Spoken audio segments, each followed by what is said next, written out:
என்னப்பா இப்படி பண்ணிட்டீங்க? என்ன பண்ணிட்டேன்? கரை சேர்ந்த கப்பலை கவுத்து விட்டுட்டீங்களேப்பா. கவுத்து விடலாமா? நல்ல இடத்துல நங்கூரம் போட்டு நிறுத்தி வச்சிருக்கேன். நிக்குமா? என்ன நிக்குமா?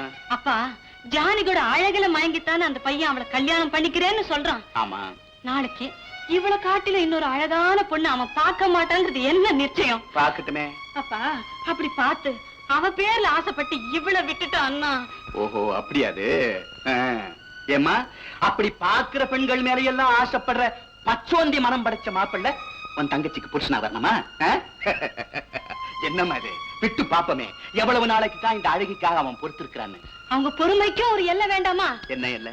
அப்பா ஏன் கல்யாணம் நடந்த பிறகுதானே அவளுக்கு கல்யாணம்னு சொல்லிருக்கீங்க. ஆமா.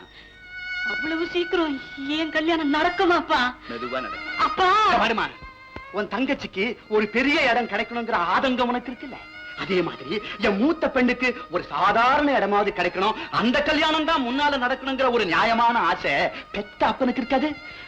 மறுபடியும் சொல்றேன், மாச கணக்கில்ல வருஷ கணக்காகட்டும், உன் கல்யாணம் நடந்து முடிஞ்சதுக்கு அப்புறம் தான் அவளோட கல்யாணம். அப்பா இதுக்கு நீங்க வேற பதில சொல்லிட்டு போங்க, அது நல்லாவும் இருக்கும், சீக்கிரம் நடந்துடும். என் மூத்த மக செத்ததுக்கு அப்புறம் தான் இளைய மகளுக்கு கல்யாணம்னு சொல்லுங்க, அது நடந்துடும். அம்மாடி, வாழ போறது யாரு, சாக போறது யாரு, இதெல்லாம் முடிவு கட்டுறதுக்கு இந்த உலகத்துல எவனும் பிறக்கல. நான் புத்திசாலியோ முட்டாளோ நீ எப்படி வேணும்னாலும் நினைச்சுக்க. ஒண்ணு மட்டும் சொல்றேன், நான் ஒரு தெய்வ வாக்க நம்புறேன். அம்மா, நான் கூட முதல்ல சந்தேகப்பட்டேன், ஒருவேளை அவ கல்யாணம் நடந்து முடிஞ்சதுக்கு அப்புறம் தான் உன் கல்யாணம் நடக்குமோ, உன் தலையெழுத்தே அப்படித்தானோ. ஆனா அப்படி இல்லையா, உன் கல்யாணம் நடந்து முடிஞ்சதுக்கு அப்புறம் தான் அவ கல்யாணமா. அது மட்டும் இல்ல, அவளுக்கு வாழ்வு கொடுக்க போறதே நீதானா. அந்த வாக்க நான் நம்புறேன், அது பலிக்குதா இல்லையான்னு நான் பார்த்துக்கிறேன். விடு.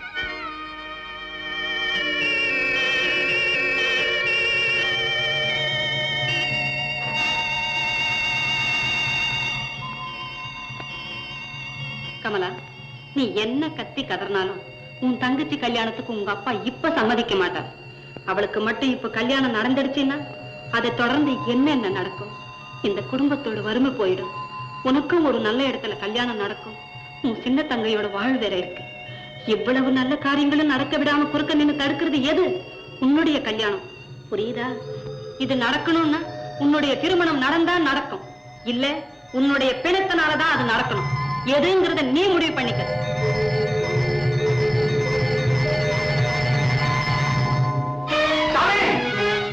என்ன கமலா இங்க வந்துட்டீங்களா? இங்க வரலையே, செஞ்சும் வருவீங்களா? என்ன கமலாவை காணோம் சாமி. எப்ப இருந்து? ராத்திரி படுக்க போயிருக்கா, பிடிச்சு எழுந்திருச்சு பார்த்தா படுக்கையில காணோம். பிரியா, எனக்கு என்னமோ பயமா இருக்கு சாமி.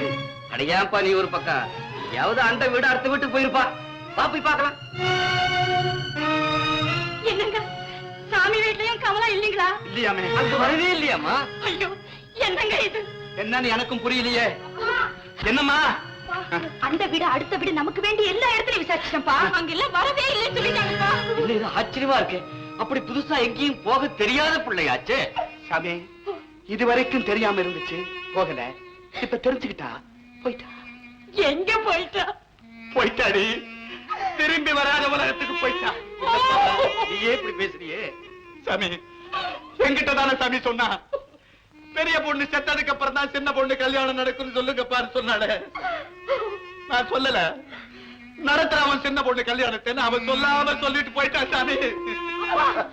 அங்க பாருங்கப்பா.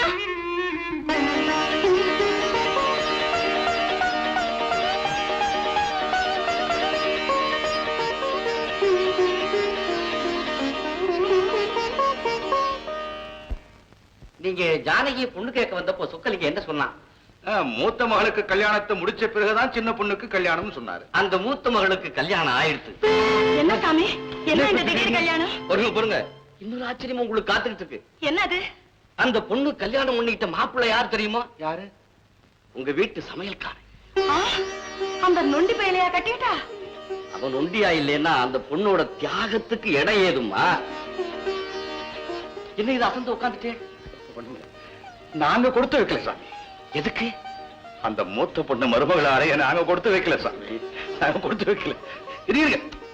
என்ன நினைக்கிறீங்க நீங்க? இது பெரிய சமாச்சாரம் சாமி, ரொம்ப உயர்ந்த பொண்ணு, ரொம்ப பெரிய தியாகம். நல்லா இருக்கு, நல்லா இருக்கு. எனக்கு என்னன்னா, இந்த முருகேஷப்ப நம்ம வீட்டுல ஒரு பிள்ளையாட்டம் வளர்றப்ப இவன் கூட என்கிட்ட ஒரு வார்த்தை அதை பத்தி சொல்லவே இல்லை பாத்தீங்களா? அதை நினைச்சு அவன் ரொம்ப பயந்துட்டு இருக்கான். நான் பெரியவர்கிட்ட சமாதானம் சொல்றேன்னு சொல்லி அவ 2 பேரையும் அழைச்சிட்டு வந்திருக்கேன். பொண்ணையும் புள்ளையுமா? ஆமாம்மா. என்ன சாமி அவங்கள வெளியே நிக்க வச்சிட்டீங்க? கூப்பிடுங்க. கூப்பிடுறேன். உள்ள கூப்பிடுங்க. முருகேசா,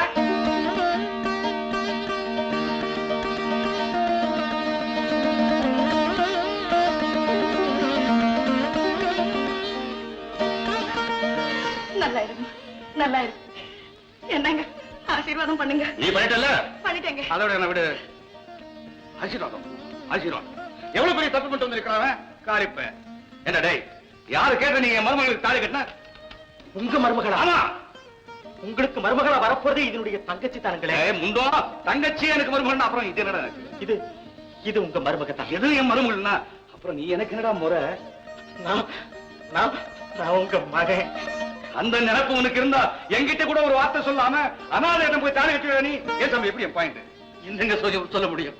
அப்ப நான் எப்படி ஆசீர்வாதம் பண்றது? முடியாது. தண்டனை, கடும் தண்டனை. கிளடை, இந்த நிமிஷத்திலிருந்து நீங்க 2 பேரும் இந்த பங்களா விட்டு வெளியே போக போங்க. என்ன நிக்கிற? ஐட்டு போயிடா போமா. அவங்க சொல்லலீங்களே. போச்சுடா. ஆமே, அன்னைக்கு நிச்சயதார்த்து போனோமே, தட்டு கொடுக்கும் போது அவங்க அம்மா என்ன சொன்னாங்க? அவங்க சொல்லலையேன்னு சொன்னாங்க. இப்போ இவன் என்ன சொல்ற? இவங்க சொல்லலையேன்னு சொல்றாங்க. அதான் சாமி பரம்பரை. குணத்துக்கு தான் பரம்பரை, பணத்துக்காச்சே. ஐயா உத்தரவு கொடுறப்பா. போல வந்துங்க. என்ன குழப்பம்? எங்கிட்ட சொல்லு. ஒண்ணு இல்லைங்க, வயசான எங்க அத்தை அந்த வீட்டுல தனியா விட்டுட்டு நாங்க 2 பேரும் இங்க இருந்தா. கேட்டடா, பெஞ்சாதி வந்த உடனே உங்க அம்மா நினைப்பு போயிடுச்சு. ஆனா அந்த பிள்ளைக்கு அத்தை நினைப்பு இருக்கு. கொடுத்து வச்ச காலி பேடா நீ. அம்மா, எந்த விஷயத்துல நானும் முட்டாள் ஆயிட்டேன். இப்பவே ஆரம்பிச்சு உங்க அத்தையை கூட்ட சொல்றேன். அவளை இங்கே இருக்கு. போ. சரிங்க.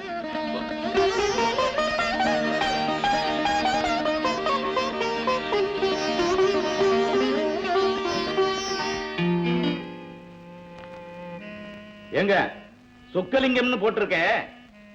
கோவில்ல அர்ச்சனை சீட்டு விக்கிறானே, அதே சொக்கலிங்கம் தான். அவர் பொண்ணே தான்.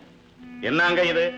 சங்கருக்கு என் 2 பொண்ணுல எந்த பொண்ணை பிடிக்குமோங்கிற குழப்பத்துல இங்க பொண்ணு கேட்டு வந்து தவமா தவம் கிடந்தவெல்லாம் வெளியே போடா அப்படின்னு சொல்லிட்டு உங்க சம்பந்தத்துக்காக நாங்க காத்துக்கிட்டு இருக்கிறோம். நீங்க பத்திரிகை கொண்டாந்து கொடுத்துட்டு கல்யாணத்துக்கு சொல்றீங்களே, இது என்ன அர்த்தம்? விதி அப்படி இருக்கும்போது நாம என்ன பண்ண? என்னங்க விதி? அப்புறம் என்ன ஜாதி ததாங்க? அட விடுங்க, அவங்க விதின்னு சொல்றாங்க, அப்புறம் என்ன பேச்சு? என்னமோ நடந்தது நடந்து போச்சு. நாமளும் போய் 10 நாளைக்கு முன்னாடியே கல்யாணத்தை சீரும் சிறப்பா நடத்தி கொடுத்துட்டு வந்துருவோம். அவ்வளவுதாங்கம்மா. அது சொல்றதுக்காக தான் வந்தேன். வரட்டுமா? வாங்க. ஐயோ, போயிடுச்சே போயிடுச்சே. என்னங்க, நான் பாத்துக்கிட்டு இருந்த சொத்து பட்ட பகல்லையே பறி போயிடுச்சே. என்னடி போயிருச்சு? தாலி கட்டுறதுக்கு கடைசி நிமிஷத்துல கூட எத்தனையோ கல்யாணம் நின்னு போயிருக்கு. இந்த கல்யாணம் நடக்க இன்னும் 10 நாள் இருக்கு. நிறுத்திடலாமா? நிறுத்திடலாமா? எப்படிங்க எப்படிங்க எப்படி?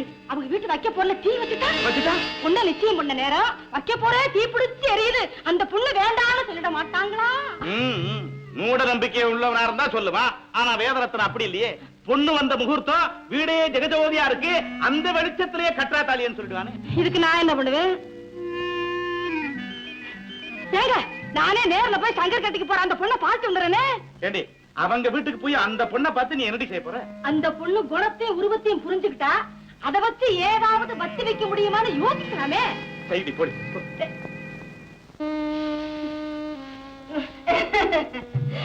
வணக்கங்க. வாங்க. நீங்க இனிமே உங்களுக்கு சொந்தம் தானே? எப்படின்னு யோசிக்கிறீங்களா? உங்க பொண்ணை கட்டிக்கு போறானே சங்கர், அவன் ஏன் பொண்ணை கட்டிக்க வேண்டிய முறை மாப்பிள. அப்படிங்களா? வாங்க உட்காருங்க. அதுக்கு நான் பரவாயில்ல, நம்ம முடி இருக்கட்டுங்க. இந்த சங்கர் பையன் இருக்கானே, அவன் நான் தூக்கி வளர்த்த பிள்ளை. அவன் குணம் எனக்கு நல்லா தெரியும். ஒரு பொண்ணை தழுமுந்து பார்க்க மாட்டான். அப்படி இருந்த பையன் உங்க பொண்ணு மேல ஆசைப்பட்டு இவ்வளவு சீக்கிரம் கல்யாணம் வரைக்கும் வந்துருச்சுன்னா அந்த பொண்ணு எப்படி இருப்பான்னு பார்க்கணுங்கிற ஆசை எங்களுக்கு இருக்காதா? அதுக்கு என்ன, நல்லா பாருங்க. ஜானகி, இப்படி வாமா. இவங்க மாப்பிள்ளைக்கு சொந்தக்காரங்க, பேசிக்கிட்டு பாரு. பாப்பா, நீ ஏமா சிரமப்படுற? மகாராணியா வாழ போறது நான் போட்டுக்க மாட்டேன்.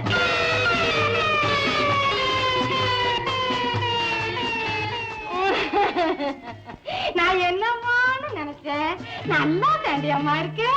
புடிச்சாலும் புளியும் கொம்பா தான் பிடிச்சிருக்க. நானா? ஆமா. இப்போ எல்லாரும் தான் புளியும் கொம்பா நினைச்சுக்கிட்டு எதையோ புடிச்சுக்கிறாங்க.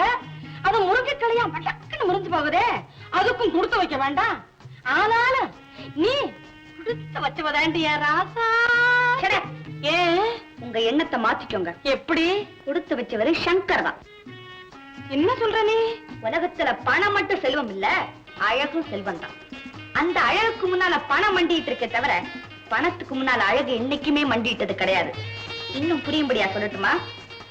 மன்னாதி மன்னர் எல்லாம் ஒரு மங்கைக்கு முன்னால மண்டிட்டு இருக்காங்களே தவிர எந்த ஒரு மங்கையும் மன்னனுக்கு முன்னால மண்டிட்டதே கிடையாது. நான் அப்படித்தான்.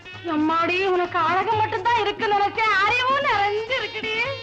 என்னமோ வந்தது வராதமா புளியங்கொம்பா புடிச்சிட்ட, கொடுத்து வச்சவான்னு சொல்லிட்டீங்களே, என்ன சமாச்சாரம்? ஒரு கோடீஸ்வர சங்கர் உனக்கு கிடைச்சிருக்கானேன்னு சொல்றேன். உங்க சங்கருக்கு எத்தனை கோடி தேரும்? 3 கோடி ரூபாய் தேரும். என்னுடைய அழகு எத்தனை கோடி பேரும் சொல்லுங்க பாப்போம். இத ஒரு ஆவண கிட்ட கேட்டா பதில் சொல்லுவான். வேற யாருக்கிட்டையும் கேட்க வேண்டாம், உங்க சங்கர் கிட்டே கேளுங்க, கரெக்டா பதில் சொல்வார். என்ன பணமா? பணம். அந்த பணம் வேணும்னு நான் ஒரு நிமிஷம் நினைச்சு ஒரு சினிமாவில தலைய நீட்டினா போதும், இந்த ஊரை விலை பேசுவேன் தெரியுமா? அம்மாடி, நீ இந்த உலகத்தையே விலை பேசுவாடி.